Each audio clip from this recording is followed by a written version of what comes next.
Thank you also for spending time with our students at Drake. As a professor, I think it's super important that we get that opportunity, so thank you for spending time with them. As president, what specific strategies would you implement to promote diversity and inclusion in leadership roles within both public and private sectors? How do you plan to support the advancement of underrepresented groups, including women, in these areas? So I'll be very honest with you. I'm going to share with you Thomas Sowell quote that stuck with me. If you care about somebody, you tell them the truth, or at least what you believe. If you care about yourself, you tell them what they want to hear. And I have a feeling I'm not going to tell you what you want to hear on this one.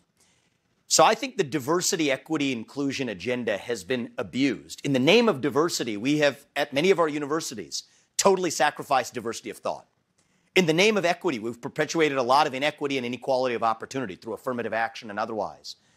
In the name of inclusion, we've created a new culture of exclusion where certain points of view aren't welcome. So especially in a university setting, what do I care about? Diversity of viewpoint.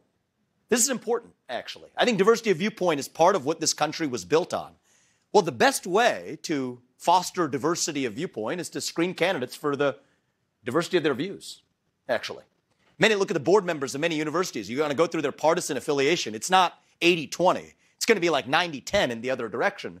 That's completely at odds with the representation of this country. So do I value diversity of viewpoint? Absolutely. Do I think we're doing a good job of that? No, we're not. And it's not an accident.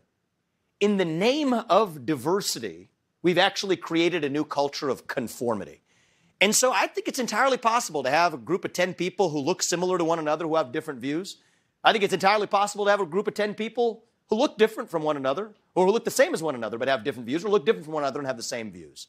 And so I think the best way to screen candidates for the diversity of their experiences is to actually ask them about the diversity of their experiences.